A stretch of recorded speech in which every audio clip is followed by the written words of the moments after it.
can see, and this is one of the more important things. You see this right here? You see this right here? This is Caitlin's agent. This is Caitlin Clark's agent. You see that right there? Filter out all the noise, the jerseys, the arena lights, and focus on that single image. Because while the cameras were focused on Caitlin Clark talking to the New York Liberty, the real story, the one that could change the power structure of the entire WNBA, was standing right there with her. That's her agent, Erin Kane. And her presence in that tunnel wasn't a coincidence. It was a message. What you're about to see isn't just another rumor about a player being unhappy. We're going way deeper than that. This is the story of how one of the most powerful agents in sports is potentially using the single biggest weapon a player has, the negotiation of a new collective bargaining agreement, to architect the biggest move in WNBA history. This is the story behind the story, connecting the dots between a nagging injury, a few choice words from a coach, and a league-wide revolution that's about to boil over. We're going to break down the entire master plan step by step. If you're here for the real story, the one the mainstream coverage won't piece together, do us a favor and hit the like button. It tells us we're on the right track and you want more deep dives like this. Now, to understand the genius of this power play, you first have to understand the motive. An agent like Erin Kane doesn't make a move this public without a reason. And that reason has been building all season long in Indiana. The cracks in the foundation of the Fever's relationship with their franchise player are turning into full-blown fault lines. It all starts with the injuries. Clark has missed 10 games this season due to multiple issues, including 5 for a left quad injury and another 5 for groin problems. For a player known for her durability, that's a massive red flag. But the real issue isn't the injury itself, it's the handling of it. After Clark suffered her latest groin injury, visibly emotional and in tears on the bench, her own coach, Stephanie White, described it to the media as Clark feeling a little something in her groin. A little something. For the narrative analysts watching, you know that language is everything. That single phrase speaks volumes and signals a disconnect between a coach and her star player's physical reality. It's the kind of comment that makes a player question if her well-being is truly the top priority. And it's the exact kind of fuel an agent needs to start exploring other options. But the story doesn't end there. This disconnect goes far beyond the trainer's room and straight to the on-court strategy. That philosophical divide is just as damaging. We've all seen it play out on the court, but the words spoken off the court are what truly pull back the curtain. Clark herself laid it out perfectly clear, stating, "I think we need to do a better job of getting me the ball in transition. I think there's a fine balance of playing me off the ball and also getting the ball in my hands. That's when I'm the best in transition."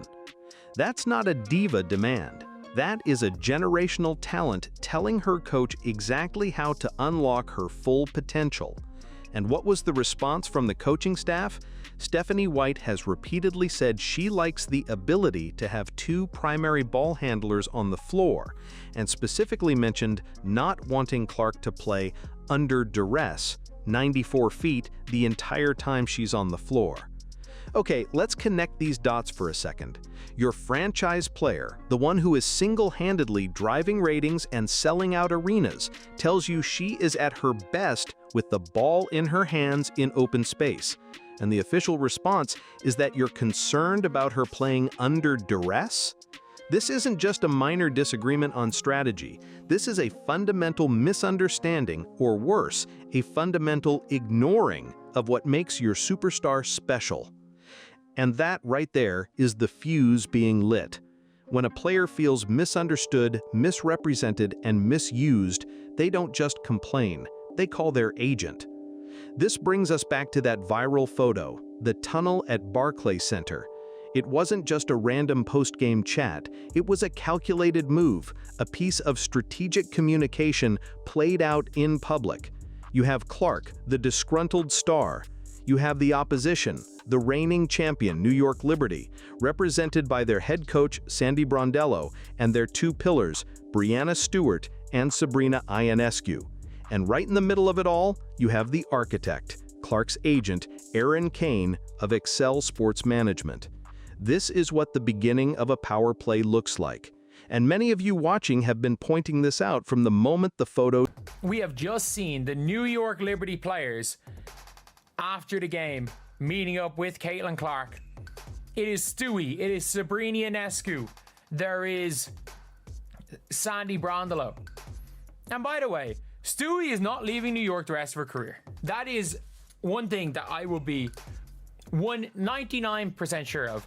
The Stewie is not leaving. New York. Sabrina is not going to leave New York. I think there is a 50-50 chance Caitlin Clark leaves Indiana after her rookie season. Was just a friendly catch-up, or was it a deliberate signal to the Indiana front office that the clock is ticking? Let me know your thoughts in the comments. Because when an agent of Erin Kane's caliber gets involved this publicly, it's not just about getting a new contract signed, it's about leveraging every tool available to control the situation. And right now, she has her eyes on the ultimate tool, the one that can rewrite the rules for the entire league. That ultimate tool, the one that can bend the league to a player's will, isn't a trade demand or a public complaint. It's the collective bargaining agreement, the CBA. Now, for those of you who follow the business side of the league, you know exactly what this is. But for everyone else, think of the CBA as the constitution of the WNBA. It's the master document negotiated between the league and the players' union that governs everything: salaries, player movement, contract lengths, benefits, and most importantly, the rules of free agency and trades. And here is the critical piece of information. The WNBA and the players opted out of the old agreement, which means they are in the process of negotiating a brand new CBA right now. The entire power structure of the league is currently up for debate behind closed doors. And you can bet that an agent like Erin Kane, who represents a portfolio of stars, is deeply involved in that conversation. This is where the strategy elevates from simple discontent to a masterclass in leverage. Skeptics will immediately point out that Caitlin Clark is on her rookie contract. She's not a free agent until 2028, and even then, she's a restricted free agent. They'll say she has no power, but that's linear thinking. That's playing checkers. Erin Kane is playing chess. She isn't waiting for the contract to run out. The theory here, the one connecting all these dots, is that she is using Clark's immense popularity and the public friction in Indiana as a bargaining chip in the CBA negotiations themselves. Okay, now we're getting into some heavy speculation, but it's rooted in how these backroom deals get made. Imagine you are the players' union, negotiating with the league. Your biggest star, the player driving unprecedented revenue and attention, is visibly unhappy with her situation. You can use that as leverage. You can argue for new CBA rules that give players more power and more freedom of movement sooner. Could they be pushing to shorten the length of time a team can keep a player in restricted free agency? Could they be arguing for new mechanisms that make it easier for players on rookie deals to signal their desires and facilitate trades? We don't know the specifics yet, but this is the 4D chess that happens behind the scenes. An agent isn't just thinking about their client's next contract, they're thinking about rewriting the rules that govern all contracts. By making a public spectacle of Clark's situation now, they create a problem that the new CBA then has to solve, a solution that would just so happen to benefit Clark directly. But this chess match isn't being played on an empty board. It's happening against the backdrop of a kicking time bomb that is set to blow the league's competitive balance wide open. That ticking time bomb is the great player exodus of 2026. This is the context that most people are missing. They see the Caitlin Clark situation as a standalone drama, but it's actually the opening act of a much, much bigger show. Okay, now we're moving into territory based on insider reporting, but it's a rumor that is sending absolute shockwaves through every single front office in the WNBA. According to league sources, an astonishing 87.5% of this year's 2025 WNBA All-Stars are scheduled to become unrestricted free agents in 2026. Let me say that again, nearly 9 out of every 10 All-Stars in the entire league could be on the open market at the same time. This is not a drill, this is a potential league-altering event. Unrestricted free agency means the teams have no matching rights. The power shifts entirely to the players. They can sign with any team for any reason, and their old team can do nothing to stop them.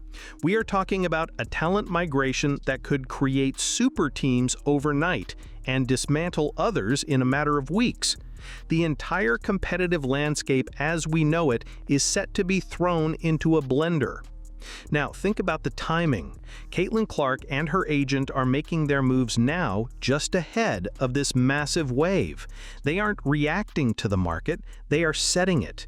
They are creating the blueprint for superstar empowerment that every single one of those 2026 free agents will be watching.